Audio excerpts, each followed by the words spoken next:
ఓం శాంతి. ఈరోజు మురళి 5/11/2024. బాబా చెప్తున్నారు, మధురమైన పిల్లలు, శ్రేష్టమైన డ్రామా జ్ఞానం పిల్లలైన మీ వద్ద మాత్రమే ఉంది. ఈ డ్రామా యథార్థంగా రిపీట్ అవుతుందని మీకు తెలుసు. ప్రశ్న: ప్రవృత్తి వారు బాబాను ఏ ప్రశ్న అడుగుతారు? బాబా వారికి ఏమని సలహా ఇస్తారు? జవాబు: చాలామంది పిల్లలు, బాబా మేము వ్యాపారం చేసుకోమా అని అడుగుతారు. బాబా చెప్తారు, పిల్లలు భలే వ్యాపారం చేయండి, కానీ రాయల్ వ్యాపారం చేయండి. బ్రాహ్మణ పిల్లలు మద్యం, సిగరెట్, బీడీ మొదలైన చీచీ వ్యాపారాలు చేయరాదు. ఎందుకంటే వాటి వలన ఇంకా ఎక్కువగా వికారాల ఆకర్షణ ఉంటుంది. ఓం శాంతి. ఆత్మిక తండ్రి ఆత్మిక పిల్లలకు అర్థం చేయిస్తున్నారు. ఇప్పుడు ఒకటి ఆత్మిక తండ్రి ఇచ్చిన శ్రీమతం, రెండవది రావణుని అసురి మతం. తండ్రి మతంను అసురి మతం అని అనరు, రావణుణ్ణి తండ్రి అని అనం కదా, అది రావణుని అసురి మతం. ఇప్పుడు పిల్లలైన మీకు లభించేది ఈశ్వర్య మతం. రెండిటికి రాత్రికి పగలుకున్నంత తేడా ఉంది. ఈశ్వర్య మతంతో దైవీ గుణాలను ధారణ చేస్తూ వచ్చామని బుద్ధిలోకి వస్తుంది. ఇది కేవలం పిల్లలైన మీరు మాత్రమే తండ్రి ద్వారా వింటారు, ఇంకెవ్వరికీ తెలియదు. సంపద కొరకే తండ్రి లభిస్తారు. రావణుని వల్ల సంపద తగ్గిపోతూ వస్తుంది. ఈశ్వర్య మతం ఎక్కడికి తీసుకువెళ్తుందో, అసురి మతం ఎక్కడికి తీసుకెళ్తుందో మీకు మాత్రమే తెలుసు. అసురి మతం లభించినప్పటి నుండి మీరు క్రిందకి పడిపోతూనే వచ్చారు. కొత్త ప్రపంచంలో కొద్ది కొద్దిగానే కింద పడతారు. పడిపోవటం ఎలా జరుగుతుందో, మళ్ళీ ఎక్కటం ఎలా జరుగుతుందో ఇది కూడా పిల్లలైన మీరు అర్థం చేసుకున్నారు. ఇప్పుడు మళ్ళీ శ్రేష్టంగా తయారయ్యేందుకు పిల్లలైన మీకు శ్రీమతం లభిస్తుంది. మీరు ఇక్కడకు శ్రేష్టంగా తయారయ్యేందుకు వచ్చారు. మనం మళ్ళీ శ్రేష్ట మతం ఏ విధంగా పొందుతామో మీకు తెలుసు. అనేక సార్లు మీరు శ్రేష్ట మతంతో ఉన్నతమైన పదవిని పొందారు. మళ్ళీ పునర్జన్మలు తీసుకుంటూ క్రిందకి పడిపోతూ వచ్చారు. తిరిగి ఒకేసారిగా ఎక్కుతారు. నెంబర్ వార్ పురుషార్థం అనుసారంగానే ఇది అవుతుంది. టైం పడుతుందని తండ్రి తెలియజేస్తున్నారు. పురుషోత్తమ సంగం యుగ సమయం కూడా పూర్తి యాక్యురేట్గా ఉంది. డ్రామా చాలా యాక్యురేట్గా నడుస్తుంది. అంతేకాక చాలా వండర్ఫుల్గా ఉంటుంది. పిల్లలకు చాలా సులువుగా అర్థమవుతుంది. తండ్రిని స్మృతి చేయాలి, వారసత్వం తీసుకోవాలి, అంతే. కానీ పురుషార్థం చేయటము అంటే చాలామందికి కష్టం అనిపిస్తుంది కూడా. ఇంత ఉన్నతమైన పదవి పొందటం అంత తేలికేమీ కాదు. తండ్రి స్మృతి మరియు వారసత్వం రెండూ చాలా సహజమైనవి, 1 సెకండ్ విషయమే. అయితే పురుషార్థం చేయటంలో మాయ విఘ్నాలు కూడా కలిగిస్తుంది. రావణునిపై గెలుపు పొందాల్సి వస్తుంది. ఈ మొత్తం సృష్టిపై రావణ రాజ్యం ఉంది. ఇప్పుడు మనం యోగ బలంతో రావణునిపై ప్రతి కల్పం గెలుపు పొందుతూ వచ్చామని, ఇప్పుడు కూడా గెలుపు పొందుతున్నామని మీకు తెలుసు. నేర్పించేవారు అనంతమైన తండ్రి. భక్తి మార్గంలో కూడా మీరు బాబా అని అంటూ వచ్చారు. కానీ మొదట తండ్రిని గురించి తెలియదు, ఆత్మను గురించి తెలుసు. బ్రుకుటి మధ్యలో అజబ్ సితారా మెరుస్తూ ఉంటుందని అనేవారు. ఆత్మను గురించి తెలిసిన తండ్రిని గురించి తెలియదు. ఇది ఎంత విచిత్రమైన డ్రామా! ఓ పరంపిత పరమాత్మ అని కూడా అనేవారు, స్మృతి చేసేవారు. అయినా వారిని గురించి తెలియదు. ఆత్మ కర్తవ్యాన్ని గురించి కానీ పరమాత్మ కర్తవ్యాన్ని గురించి కానీ తెలియదు. తండ్రియే స్వయంగా వచ్చి అర్థం చేయిస్తారు. తండ్రి లేకుండా ఎప్పుడూ ఎవ్వరూ రియలైజ్ చేయలేకపోయారు. ఎవ్వరికీ ఆ పాత్రే లేదు. ఈశ్వర్య సంప్రదాయం, అసురీ సంప్రదాయం, దైవీ సంప్రదాయం అని గాయనం కూడా ఉంది. చాలా సహజంగా ఉంది. కానీ ఈ విషయాలు గుర్తుండాలి. ఇందులోనే మాయ విఘ్నాలు కలుగచేస్తుంది, మర్పింప చేస్తుంది. తండ్రి చెప్తున్నారు, నెంబర్ వార్ పురుషార్థానుసారం స్మృతి చేయగా డ్రామా అంతమవుతుంది, అనగా పాత ప్రపంచం అంతమవుతుంది. అప్పుడు నెంబర్ వారి పురుషార్థానుసారం రాజధాని స్థాపన అవ్వనే అవుతుంది. శాస్త్రాలతో ఈ విషయం ఎవ్వరూ అర్థం చేసుకోలేరు. గీత మొదలైన వాటిని ఇతను కూడా చాలా చదివేవాడు కదా. ఇప్పుడు వాటికి ఏ విలువ లేదని తండ్రి చెప్తున్నారు. కానీ భక్తిలో చాలా కర్ణరసం లభిస్తుంది కనుక వదిలిపెట్టారు. ఆధారమంతా పురుషార్థంపై ఉంది అని మీకు తెలుసు. కొంతమంది వ్యాపారాలు రాయల్గా ఉంటాయి, కొంతమంది వ్యాపారాలు చీచీగా ఉంటాయి. మద్యం, సిగరెట్, బీడీ మొదలైనవి అమ్ముతూ ఉంటారు. ఈ వ్యాపారాలు చాలా చెడ్డవి. మద్యం అన్ని వికారాలను ఆకర్షిస్తుంది. ఎవరైనా మద్యం తాగేవానిగా చేసే ఈ వ్యాపారం మంచిది కాదు. యుక్తితో ఈ వ్యాపారం చేంజ్ చేసుకోమని తండ్రి సలహా ఇస్తారు. లేకుంటే ఉన్నతమైన పదవి పొందలేరు. తండ్రి అర్థం చేయిస్తున్నారు. అవినాశి జ్ఞాన రత్నాల వ్యాపారంలో తప్ప ఈ అన్ని వ్యాపారాల్లో నష్టమే ఉంది. భలే, ఇతడు వజ్రాల వ్యాపారం చేసేవాడు, కానీ లాభమైతే ఏమీ కలగలేదు కదా. అయితే లక్షలాధికారిగా అయ్యాడు. ఈ వ్యాపారంతో ఏమవుతారు? బాబా ఉత్తరాల్లో కూడా పదమాపదం భాగ్యశాలి అని ఎప్పుడు రాస్తూ ఉంటారు? అది కూడా 21 జన్మలకు అవుతారు. బాబా చెప్పేది సరైందేనని మీకు కూడా తెలుసు. మనమే ఈ దేవీ దేవతలుగా ఉండేవారం. మళ్ళీ చక్రంలో తిరిగి తిరిగి క్రిందకు వచ్చాం. సృష్టి ఆది మధ్య అంతములు కూడా తెలుసుకున్నారు. నాలెడ్జ్ అయితే తండ్రి ద్వారా లభించింది, కానీ దైవీ గుణాలు కూడా ధారణ చేయాలి. మాలో ఎటువంటి అసురి గుణం లేదు కదా అని తమను తాము పరిశీలించుకోవాలి. నేను నా ఈ శరీరంను, ఇంటిని అద్దెకిచ్చాను అని ఈ బాబాకు కూడా తెలుసు. ఇది ఇల్లే కదా, ఇందులో ఆత్మ ఉంటుంది. భగవంతునికి నేను నా ఇల్లు అద్దెకు ఇచ్చానని నాకు చాలా గర్వంగా ఉంటుంది. డ్రామా ప్లాన్ అనుసారం ఇక ఎవ్వరి ఇల్లు వారు తీసుకోరు. కల్పకల్పం ఈ ఇల్లు తీసుకోవలసి ఉంటుంది. ఇతనికైతే సంతోషంగా ఉంటుంది కదా. అయితే హంగామా కూడా ఎంత జరిగింది. ఈ బాబా హాస్యానికి అప్పుడప్పుడు బాబాతో, బాబా తమకు రథంగా అయినందున నేను ఇన్ని తిట్లు తినవలసి వస్తుంది అని అనేవాడు. అప్పుడు తండ్రి, అందరికంటే ఎక్కువ తిట్లు నాకు లభించాయి, ఇప్పుడు నీ వంతు వచ్చిందని అంటారు. బ్రహ్మకు ఎప్పుడూ తిట్లు లభించలేదు, ఇప్పుడు వంతు వచ్చింది. రథం ఇచ్చినందుకు తండ్రి నుండి తప్పకుండా సహాయం కూడా లభిస్తుంది కదా.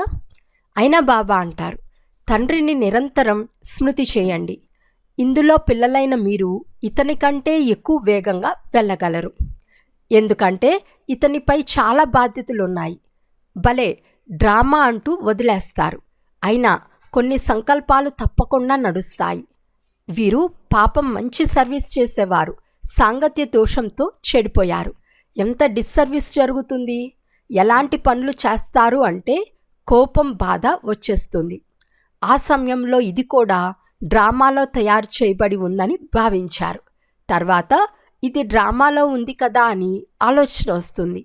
మాయస్థితిని పాడు చేయటంతో చాలా డిస్సర్వీస్ జరిగిపోతుంది. ఎంతమంది అబలలు మొదలైన వారిపై అత్యాచారాలు జరుగుతున్నాయి. ఇక్కడైతే పిల్లలే ఎంత డిస్సర్వీస్ చేస్తారు, ఉల్టాసుల్టాగా మాట్లాడతారు. ఇప్పుడు తండ్రి ఏం వినిపిస్తున్నారో పిల్లలకు తెలుసు. శాస్త్రాలు మొదలైనవేవి వినిపించరు. ఇప్పుడు మనం శ్రీమతంతో ఎంతో శ్రేష్టంగా తయారవుతాం. అసురి మతంతో ఎంతో భ్రష్టులుగా అయ్యాం.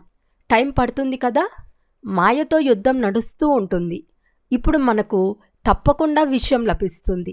శాంతిధామము, సుఖధామాలపై విజయం మనదే అని మీకు తెలుసు.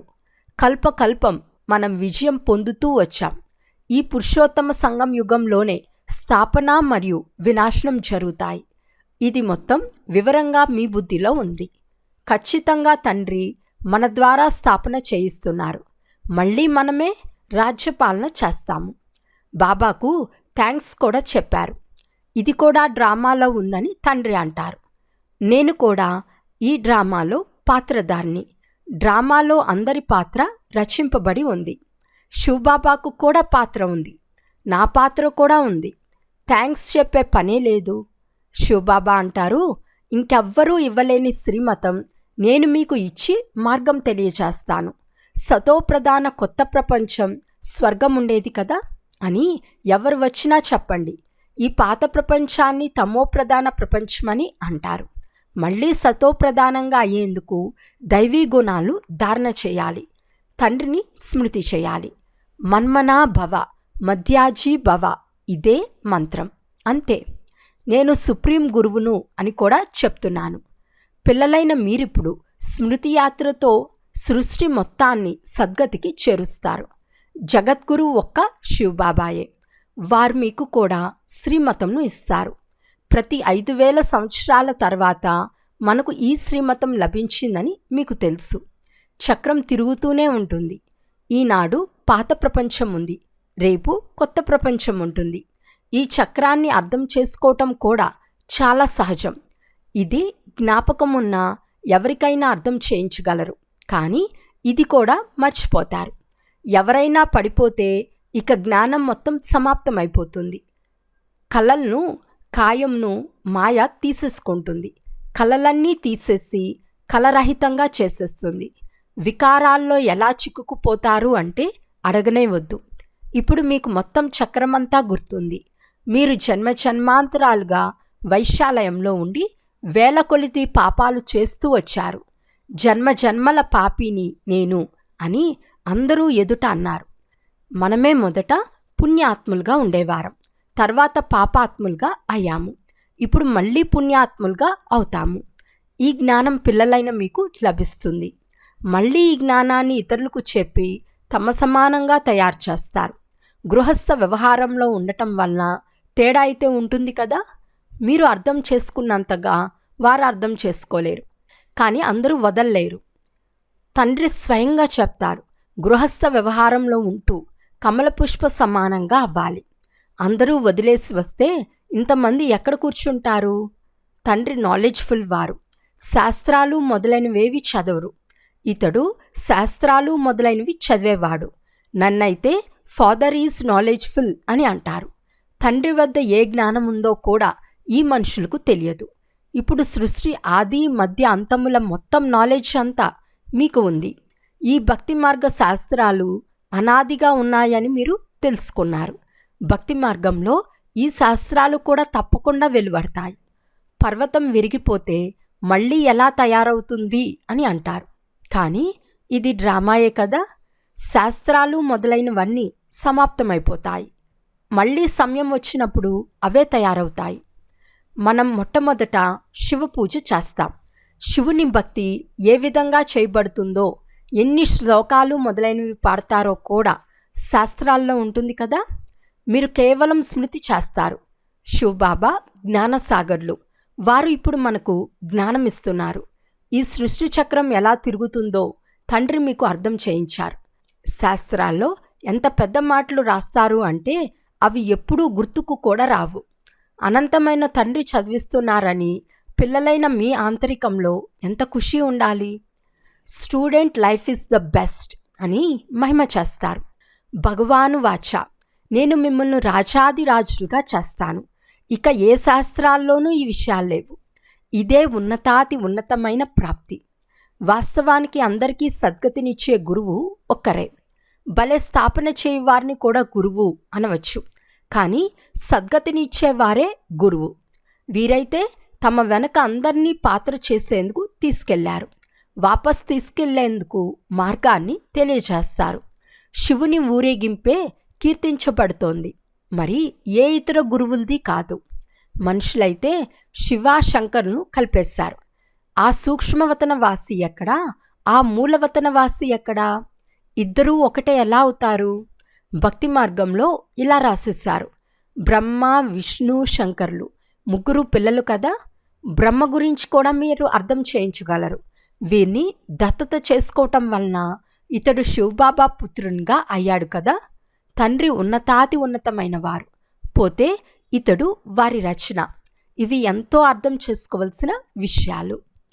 అచ్చా, మధురాతి మధురమైన అపురూపమైన పిల్లలకు మాతాపిత బాప్దాదాల ప్రియ స్మృతులు మరియు గుడ్ మార్నింగ్. ఆత్మీక పిల్లలకు ఆత్మీక తండ్రి నమస్తే. ఆత్మీక తండ్రికి ఆత్మీక పిల్లల యొక్క ప్రియ స్మృతులు మరియు నమస్తే నమస్తే నమస్తే. ధారణ కొరకు ముఖ్య సారం. ఫస్ట్ పాయింట్, అవినాశి జ్ఞానరత్నాల వ్యాపారం చేసి 21 జన్మలకు పదమాపదం భాగ్యశాలురుగా అవ్వాలి. మాలో ఎటువంటి అసురి గుణం లేదు కదా, మేము వికారాలు ఉత్పత్తి అయ్యే ఏ వ్యాపారం చేయటం లేదు కదా అని మిమ్మల్ని మీరు పరిశీలించుకోవాలి. సెకండ్ పాయింట్, స్మృతి యాత్రలో ఉండి మొత్తం సృష్టిని సద్గతిలోకి చేర్చాలి. సద్గురువైన తండ్రి శ్రీమతంను అనుసరిస్తూ తమ సమానంగా తయారు చేసే సేవ చేయాలి. మాయ ఎప్పుడూ కలరహితంగా తయారు చేయకుండా గమనముంచాలి. వరదానము, చెడులో కూడా మంచిని అనుభవం చేసే నిశ్చయ బుద్ధి నిశ్చంత చక్రవర్తి భవ. సదా ఈ స్లోగన్ గుర్తుండాలి. జరిగిపోయింది మంచిదే, ఇప్పుడు జరుగుతూ ఉండేది మంచిదే, ఇక ముందు కూడా మంచే జరుగుతుంది. చెడును చెడు రూపంలో చూడరాదు, కానీ చెడులో కూడా మంచినే అనుభవం చేయాలి. చెడు నుంచి కూడా పాఠం నేర్చుకోవాలి. ఏ విషయం వచ్చినా ఏమవుతుంది అనే సంకల్పం రాకూడదు, కానీ వెంటనే మంచే జరుగుతుంది, మంచి జరిగింది అని రావాలి. ఎక్కడ మంచి ఉంటుందో అక్కడ సదా చింతలేని చక్రవర్తులుగా ఉంటారు. నిశ్చయ బుద్ధి అంటేనే చింతలేని చక్రవర్తి. స్లోగన్, ఎవరైతే స్వయానికి లేక ఇతరులకు గౌరవం ఇస్తారో వారి రికార్డ్ సదా బాగుంటుంది. అచ్చా, ఓం శాంతి.